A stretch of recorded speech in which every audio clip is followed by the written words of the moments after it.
Oh, hey there. So I want to tell you a quick story, and this is about Joseph. Okay, now many of you know that Joseph was one of the 12 sons of Israel. But first he was Jacob, then he was named Israel. He had 12 sons, and Joseph was the youngest son. Okay, now he had dreams when he was younger, and he was able to interpret dreams. And one of those dreams was, he said, I saw the sun and the moon and 12 stars bowing down to me. And what he meant was my mom, my dad, and my 11 brothers. And they were all going to bow down to me. And they're like, oh, we don't think so, because we're older than you, so we got the birthright. You're the littlest one, and you're crazy. So we don't like that.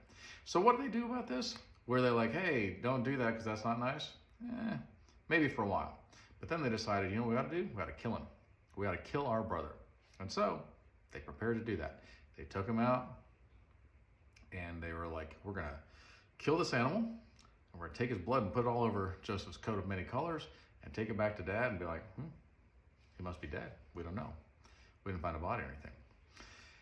And so they put him in a well because some of the people were like, some of the brothers were like, man, maybe not kill him. Maybe just like hurt him real bad or get rid of him or something like that.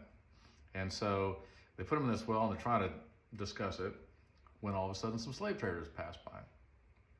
These slave traders are like, we'll buy your brother. I'm like, so you're telling me we don't have to kill our brother and we get to make money, but he has to be a slave? Not our problem. So they sell their brother into slavery. Now, Joseph has done nothing wrong. I just want to point that out, okay? In fact, he's obeying God. And his brothers, his own family, wants to kill him, and then they sell him into slavery. That's not where the end of it is. Then they take him to Egypt, okay? And when he gets to Egypt, a guy named Potiphar buys him as a slave. Potiphar is pretty high up in the Egyptian, hierarchy, and he makes him second in command because anything that Joseph touches, the Lord blesses it. And so he makes him the second in command of his whole house. And so Joseph's like, well, if I'm going to be a slave, I might as well, I'm in a pretty good position as a slave. And I guess this is my lot in life, and I'm grateful for this. But then what happens? Potiphar's wife's like, hey, you're pretty hot. And he goes, thank you, I appreciate that, but you're my master's wife. And she keeps pushing. And he goes, look, this is an evil thing you're asking me to do. My master has trusted me with everything he has. And you're his wife. And you want me to go betray him like that? And no, I'm not going to do that. I'm not that kind of a guy. She pushes him. Finally, she rips his clothes off and says, come on, me and you right now. To which point, rather than being tempted by this is a good clue for guys what you should do, he runs. He runs away, okay? And when he's running outside, naked, she yells, rape, and accuses him of trying to rape her. At which point, guess what happens to him? Who was doing the right thing? That was an honorable thing he did. They sent him to prison. He goes to jail for 2 years. He should have been in there for longer, judging by his sentence. But he goes to jail.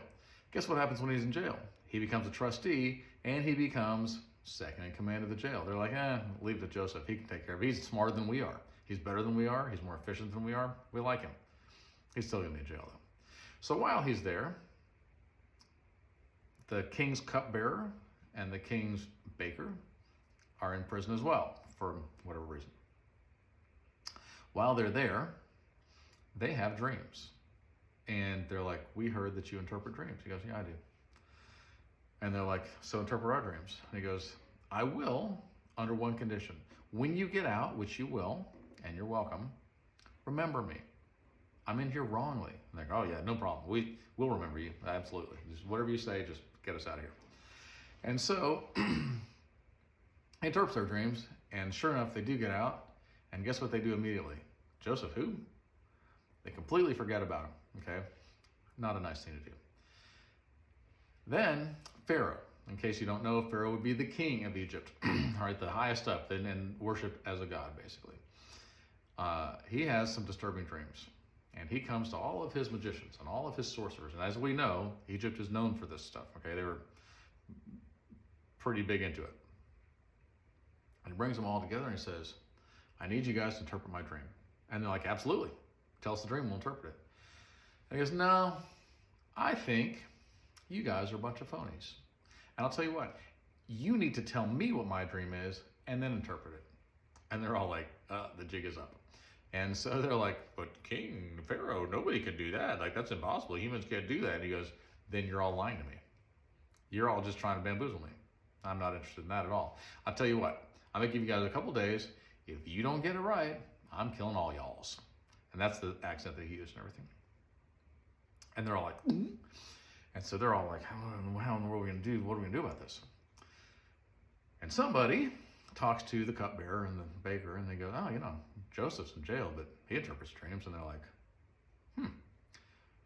And so they actually tell Pharaoh that, and Pharaoh goes, well, go get him.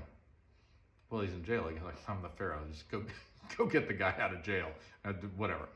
So they bring Joseph, and he says the same thing to Joseph. You can interpret dreams? He goes, I can. And he goes, I need you to tell me my dream, and then tell me what it means. And he goes, well, just tell me the dream, and I'll tell you what it means. He goes, no. Same deal for you as for everybody else. You tell me my dream. And he goes, all right, let me pray about it. And so he does. He goes that night, he prays about it. And he comes back the next day, he goes, this is what you dreamed.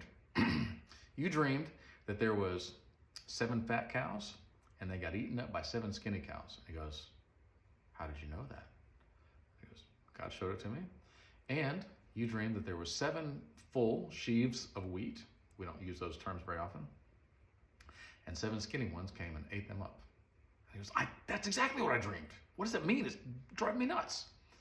And he goes, Pharaoh, this is what it means. You're going to have 7 good years of plenty.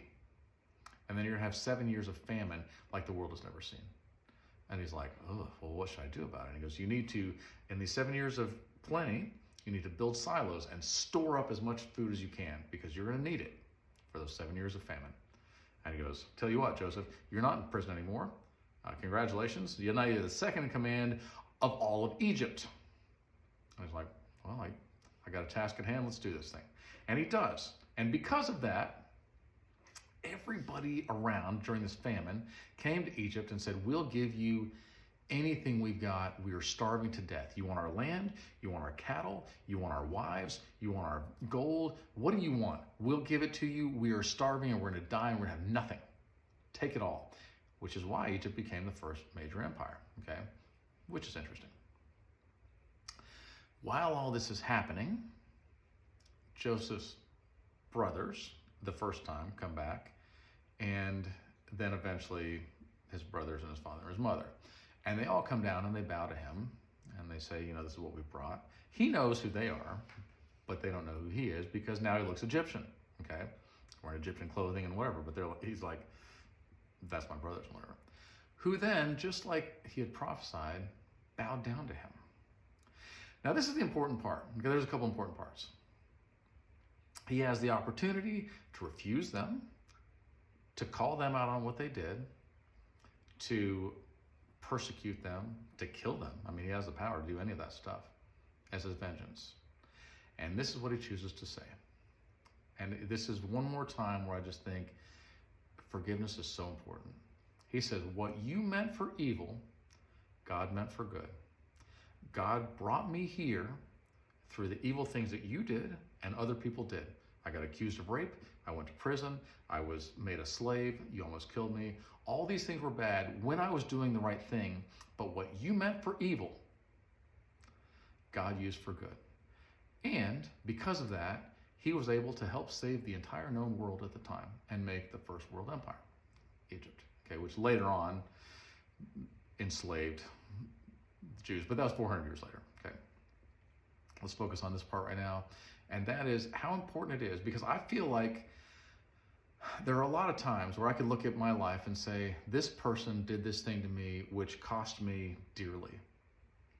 And then I see them later, and I go, you know what you meant for evil, I would never say that to their face. What you meant for evil, God has meant for good. I just forgive them. I don't even bring it up. But in Romans 8:28, it says that all things work together for the good of those that love him and are called according to his purpose. All things, even the things that we think are bad, even the things that are unjust, even when we do the right thing and we're punished for it, seemingly, God is working something out of that. I love you guys. Have a good night.